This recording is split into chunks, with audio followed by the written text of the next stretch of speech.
stress a word. For you to stress a word, first of all, we need to understand what we call a syllable. So students, a syllable is simply that segment, simply that segment that makes up a word. You know, for you to come up with a word, this word must be pronounced. It comes from an aspect of a complete breath. So when you pronounce a word, and there is an aspect of a complete breath, and this complete breath comprises of a consonant and a vowel. But for you to correctly pronounce a word, this syllable must have the principal sound, which is a vowel. So a syllable cannot be complete without a vowel. Therefore, a vowel sound in particular is the principal aspect of what you call a syllable. So a syllable must have what you call a vowel sound. So we need to understand what a vowel sound is. So a vowel sound is simply that sound you pronounce. So when you pronounce, there's no interruption during the process of pronunciation. That's what we call a vowel sound. So a vowel sound, in most cases, must be understood in this clear aspect. So a vowel sound, for example, look at this word, look at the word teacher here. So for the word teacher to be pronounced well, it must have vowel sounds. So a vowel sound is the one that makes up what we call a syllable. So a syllable cannot be complete without a vowel sound. A consonant sound only doesn't make up a syllable. Therefore, a syllable, for you to know that this is a syllable should have a vowel sound.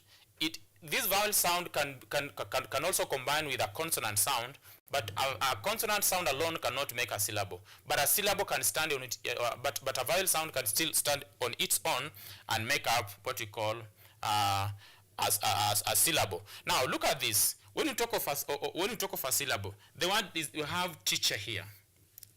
The word teacher here has how many syllables? 2 syllables. So the word teacher has 2 syllables. So these 2 syllables are the ones that make up what we call a complete breath. It makes up a complete breath. It makes up a complete breath. So for one to completely pronounce this word correctly, and to understand that this word has 2 syllables, each syllable must have the building principle, which is a vowel sound. Therefore, how do you know that a word has a given number of syllables? How do you know that a word has a given number of syllables? This is what you do.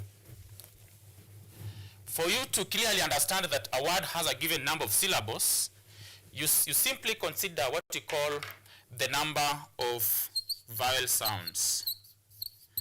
So the number of vowel sounds. The number of vowel sounds will simply tell us the number of syllables a word has. For example, if a word has 1 syllable, it shows that it only has 1 vowel sound. So if the word has, for example, 2 syllables, it tells us that this word has how many vowel sounds? 2. Now look at the word. Let's just use the correct word. The word is teacher here. This word teacher here, when it's transcribed, what we call phonetic transcription, you realize that this word teacher here has how many vowel sounds? 1, then 2. Therefore, this word has how many syllables? It has 2 syllables. Let's look at another word here. The word is one. How many syllables does the word one has? So looking at this word one, the word one has 1 syllable. It only has 1 syllable. So we have this, for example, this word is pronounced the same as the word one. So since it's pronounced the same as the word one, you realize that this word, when it's transcribed, there's something that appears this way when it's transcribed. Therefore, this is the only single vowel sound that is existent in this word one. Therefore, how do you know that this word has one syllable? Because this e here, this sound, the sound a here, this is a silent vowel sound. Therefore, it's not counted. The only one that is counted is this one here. Therefore, this word here has one syllable because of the existence of one vowel sound. Let's give another example here. For example, look at this word here. Let me just use another example here. Look at the word receive in this case. Receive. When look at this word receive, this sieve here, this sound here is a long vowel. When it's pronounced, it's pronounced as a long vowel, but it's a single vowel sound. This re here, it's also one single vowel sound. Therefore, this one, then two. Therefore, how do you know that this word has two syllables? You simply count the number of vowel sounds. So since the word has two vowel sounds, one then two, then we say this word receive has how many syllables? Two syllables. I think I wanted us to understand this so that before we even know how to stress a word, you should be able to understand what it means by a syllable. So before you stress a word, students, before you stress a word, you must ask yourself this question, that how many syllables does this word have? And when I'm going to stress this word, what am I going to consider? So we've clearly said that for you to stress a word, first of all, you consider the number of what you call syllables that word has. Now, look at what you call the stress at the word level. Stress at the word level. Now, for you to stress, first of all, you must understand. Let's look at one syllabic word. Let's begin with one syllabic word. A one syllabic word is simply that word that has one syllable. So a single syllabic, this is simply a monosyllabic word, or sometimes you call it a single syllabic word, or a word that has one syllable. So in a single syllabic word, you don't place stress on a single syllabic word, because there is only one complete breath that is existent in this word that has one syllable. Therefore, since it only has one syllable, and therefore that means it only has one vowel sound. Therefore, you don't have to stress it. Look at these examples. The word is one. We've just given that example. We have the word three for that case. We have the word, look at the word, for example, win. These are two, when you look at these three words here, the three words have single syllables because of the existence of one vowel sound. For example, this one here has one syllable. These three here, for example, this word three here, still has one syllable. So you look at this long vowel. This one is what we call a long vowel. So this long vowel, in the essence, it's simply a single syllable. It's simply a single syllable. So the word has a single syllable. Why? Because of the existence. Okay, we have the existence of one vowel sound. Now look at the word win. It also has one syllable because of the existence of one vowel sound. As I've just said, students, you don't stress a word that has one syllable because it only comprises of a single or a single sound and a complete breath. Now looking at two syllabic words. When you look at two syllabic words, in other words, these are words that have two syllables. So now, if they are nouns and adjectives, So noun and adjectives. What happens with nouns and adjectives? And you must understand that stress sometimes has some words that are exceptional. Not all words will follow this rule, but for those words that follow this rule of stress, when you talk of single or of two syllabic words that are either nouns or adjectives, what happens? Stress is placed on the first syllable. Stress is placed on the first syllable.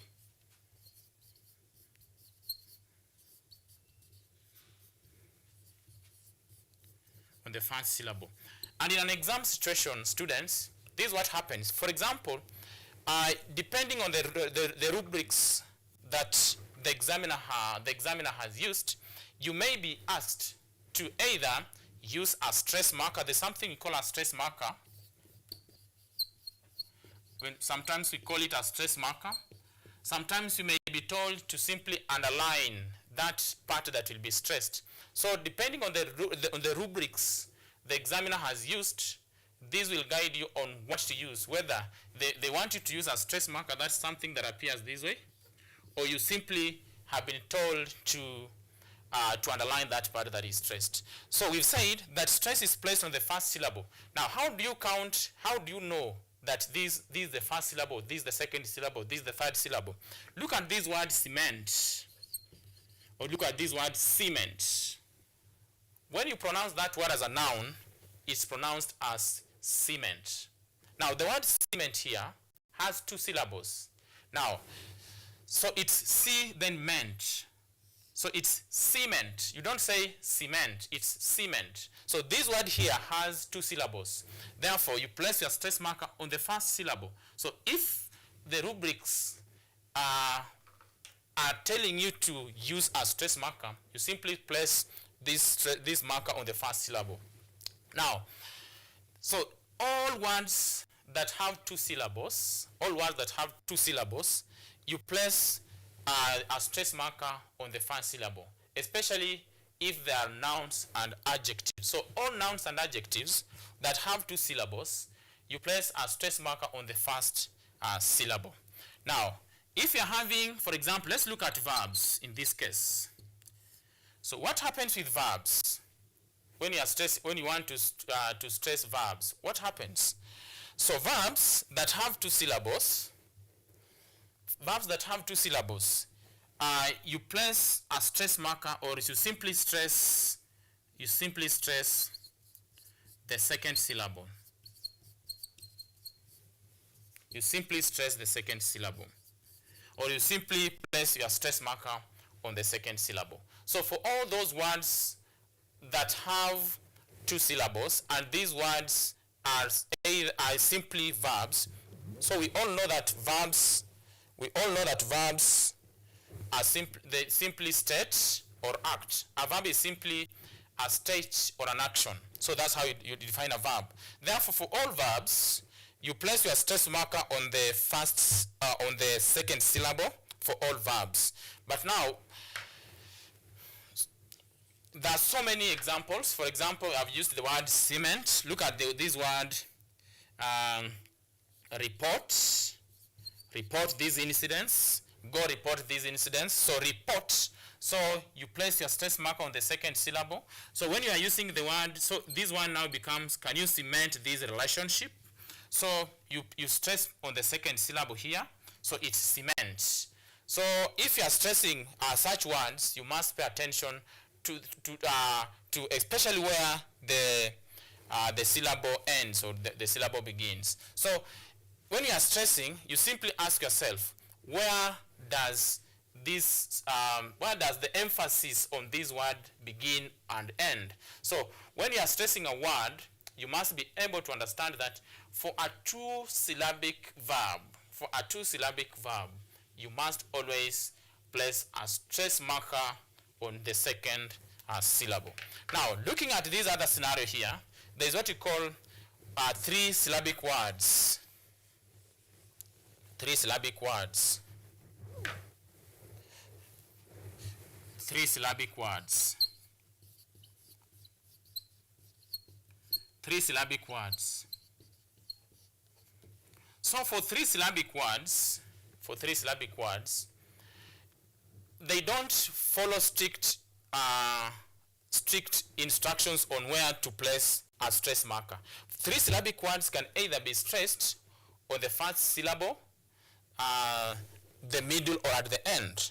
Can either be stressed on the first syllable, or the second syllable, or the third syllable. So it all depends with the word that you are placing with the word that you are placing. And again, you also have to listen to yourself when you are pronouncing that word. Does it really make sense?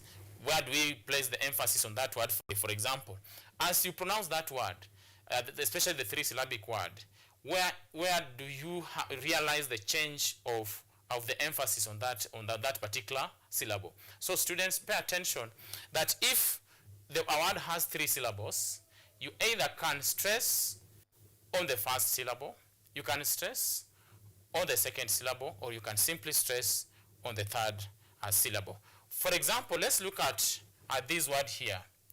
Let's look at this word here.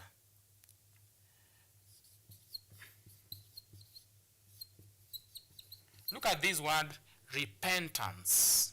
This word is a three-syllabic word. So it's repentance.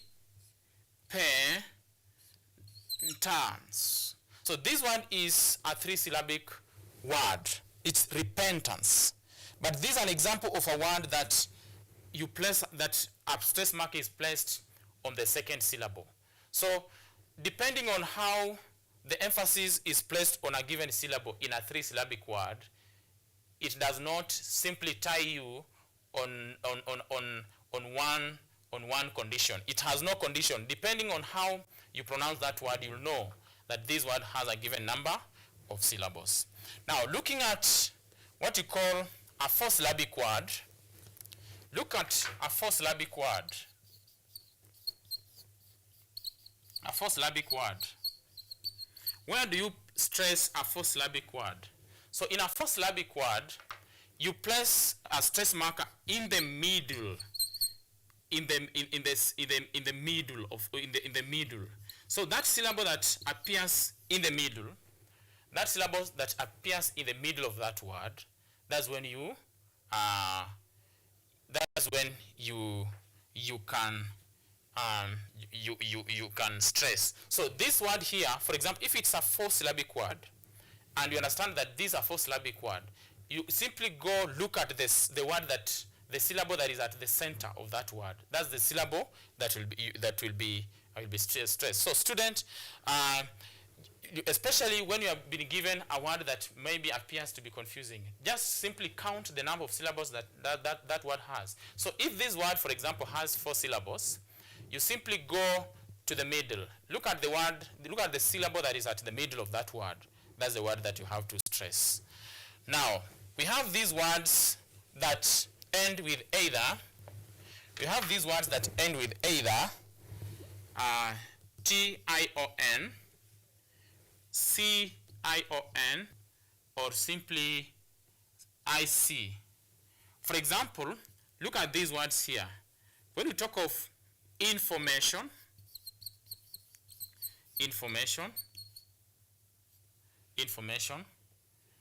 when we look at the word heroic for that case, look at such words. I've only given 2 examples so you can understand from what I'm going to say. So when look at these examples of words, these words end in T-I-O-N and I-C. We have those ones that end with C-I-O-N. So in any case you come across them in an exam, you should be in a position to understand. So if you, in this particular examples of words, you simply place a stress marker on the second last syllable. Now looking at this word information. Let's look at the second last syllable, information. So you ask yourself, where is the second last? So the second last is 4. So this is the second last. When look at this, so you place your stress marker on on this on this word that the second last. So mention is one word, and that is one syllable. So this is the second last syllable. That's where you place your stress marker. So information or information, information, information. So this is how you pronounce this word, information. You don't say information. You don't say information. No, you say information. Information. It's a piece of information. So that's why we are placing our stress marker on the second syllable. So heroic. So it's heroic. So you place your stress marker on this syllable. So he is the second last syllable. So I think up to that point we've learned something. So at least you've learned something. You must be able to understand how you place a word, a stress on a word. Now the second segment that I'm going to take a little time is what we call stress at the sentence level. So stress at the sentence level. Now, you must, up to this time, you should be able to understand what a sentence is. A complete sentence must obey the subject-verb agreement. It must have a subject and it must have an object. So this sentence, and sometimes it must also have an object at the end. So when you find a word in a sentence, so in an exam you'll be asked, for example in poetry, you'll be asked that which words will you stress, which words will you stress in the last line of the last stanza, for example. So for example, if we've been given the last line of the last stanza in a poem, then you've been asked which words are you going to stress in the last line of the last stanza. So this is what should be guiding you, learners. Therefore, so looking at this, look at this sentence here. There is what we call content words, and what we call structure words.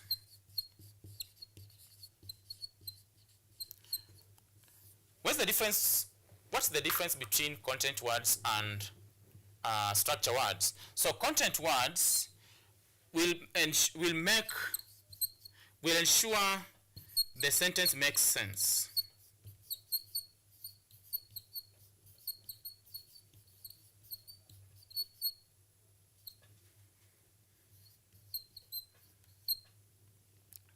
They make sense, or they express the meaning of the sentence. So content words show meaning. Content words show meaning, or they simply express the sense of a sentence.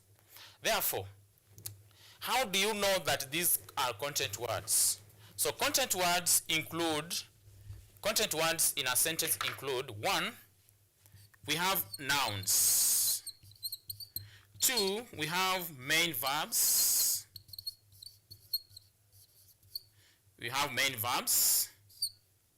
Then 3, we have adjectives. Then 4, we have adverbs. So these are something that must also guide us learners. When, for example, you want to stress a word in a sentence, you don't use a stress marker. The only thing you have to do is to identify those words that need to be stressed.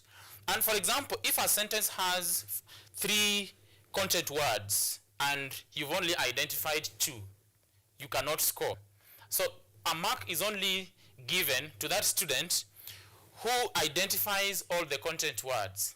So in a given situation, for example, you've read the last line of a stanza, for example, then you've identified words as either nouns, main verbs, adjectives, or adverbs.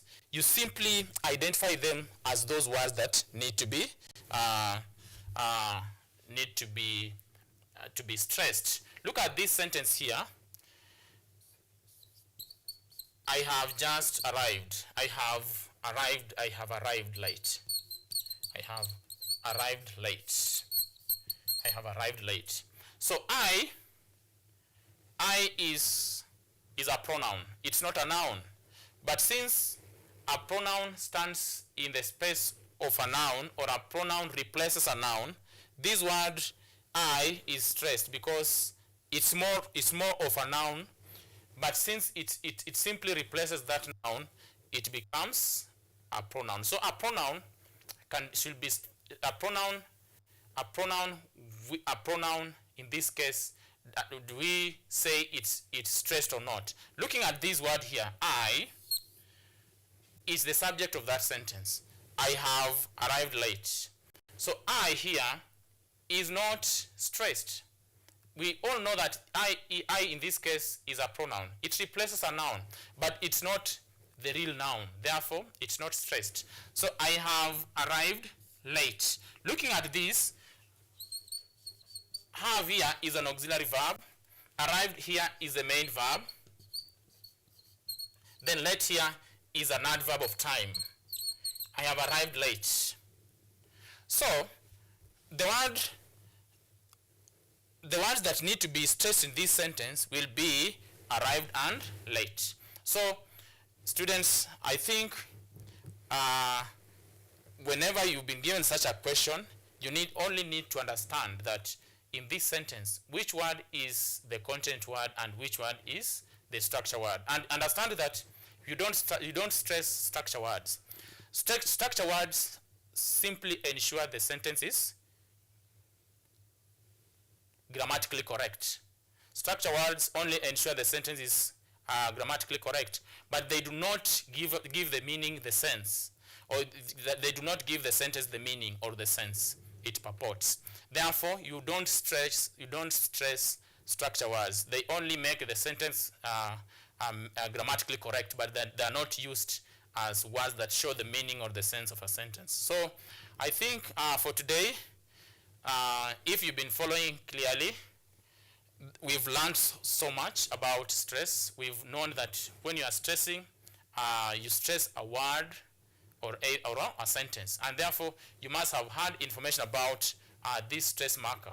So a word only go for the stress marker. Then in a sentence, you either consider whether a word is as a content word or a structure word. So I think when we meet next time, we shall continue from where we've just left.